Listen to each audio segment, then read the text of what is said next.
I never thought I'd end up sharing something like this. But life has a way of breaking your expectations in the most brutal way possible. Right when you feel everything is finally falling into place. My name is Daniel Carter. I'm 31 years old, and I work as a software developer at a tech company in Austin, Texas. Up until recently, I truly believed I was living the life I had worked so hard to build. A stable career, a future home planned, and most importantly, the woman I loved more than anything, who I was supposed to marry in just a few days. But everything collapsed 2 days before the wedding. How it all started. I met her 4 years ago in a small bookstore cafe downtown. Her name was Emily. I still remember that day clearly. I accidentally spilled coffee near her table while rushing through a busy morning. I expected frustration or annoyance. Instead, she just looked up, smiled, and helped me clean it up. That moment turned into a conversation, then hours of talking, then something neither of us really planned for. We discovered we had a lot in common: music, old movies,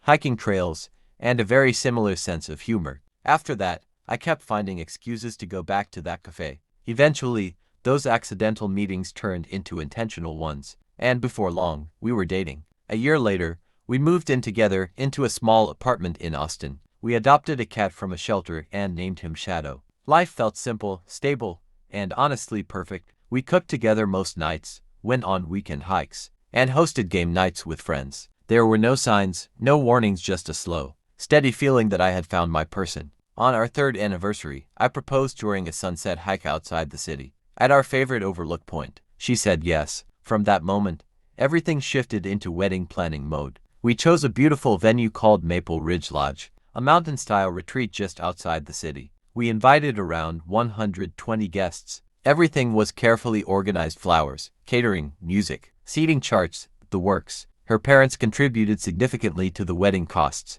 while my family helped with planning and logistics. Everything felt balanced, peaceful, and full of excitement. The wedding was scheduled for the weekend. Guests had already flown in from different states. Hotel rooms were booked. The rehearsal dinner was set for Friday evening. Everything was ready. On Thursday, I was at home going over final honeymoon details when I received a call from my friend, Ethan. He worked downtown and told me something that didn't make sense at first. He said he saw Emily entering a hotel in downtown Austin with another man. At first, I tried to dismiss it. Maybe a coworker, maybe a relative, maybe nothing at all. But then he added details that changed everything. They were holding hands. They were kissing. And in that moment, something inside me just went completely silent.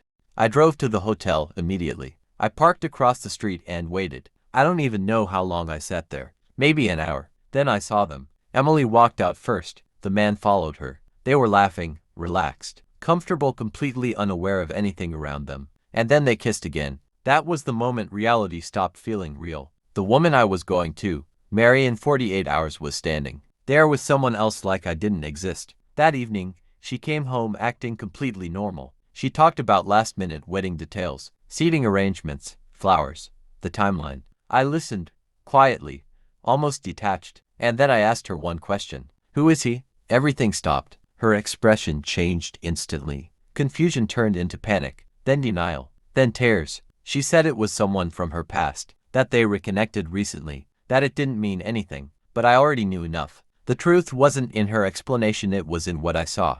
If you're watching this story and you're into real-life relationship dramas, betrayal stories, and emotional true events, then subscribe to Real Spill. Now, back to the story. I told her to leave that night. The wedding was officially canceled. Within hours, everything that had been carefully built over years turned into silence and empty space. Decorations, gifts, guest lists, all meaningless now. And then came the wave of emotions. Shock first, then anger, then disbelief. I started making calls. My parents, the wedding planner, the guests, and yes, I sent a message to everyone explaining that the wedding was canceled because of infidelity. Looking back, I know it was impulsive, but in that moment, I wasn't thinking about consequences. I was just trying to process reality. Things got messy fast. Her parents were calling nonstop, some apologizing, some defending her. My family was devastated. Friends split into different sides. Some supported me. Some said I shouldn't have exposed what happened publicly. Financially, everything became complicated. Non-refundable deposits, venue costs,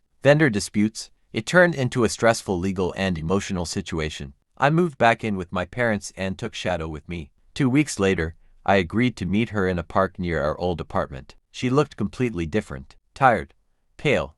Not the person I used to know. She cried immediately. Apologized repeatedly. Explained everything again. Said it started months ago. Said it was over now. Said she wanted to fix everything. And for a second, I almost felt something familiar. But then I remembered the hotel. And that was enough. Because trust doesn't break once. It breaks permanently. I told her I couldn't continue. And I walked away. Later, we met one final time to settle financial matters. It was cold, formal, emotionless. We divided responsibilities, canceled remaining obligations, and ended everything properly. And that was it. The first few weeks were the hardest, but slowly, life started moving again. Friends pulled me out of isolation. Basketball games, late-night conversations, random trips just to stay busy. I returned to work at a tech company called North Peak Systems in Austin and threw myself into new projects. My manager even gave me a leadership opportunity on a new development initiative. For the first time in a while, I had something to focus on besides the past. I eventually started therapy. At first, I didn't think I needed it, but it helped more than I expected. I learned that pain doesn't disappear, it transforms. And more importantly, I learned that rebuilding your life doesn't mean forgetting what happened. It means choosing not to stay stuck in it. If you've made it this far, thank you for listening. On Real Spill, we share real-life stories about heartbreak, betrayal, and unexpected life-turn stories that actually happen behind closed doors. Subscribe if you want more real, emotional narratives like this one. It's been a while now. Some days are still difficult. Some memories still surface unexpectedly. But there are also days where I don't think about it at all. And those days are slowly becoming more common. I don't know exactly what the future looks like anymore. But for the first time, I'm okay with that. Because sometimes losing everything you planned is what forces you to rebuild something better.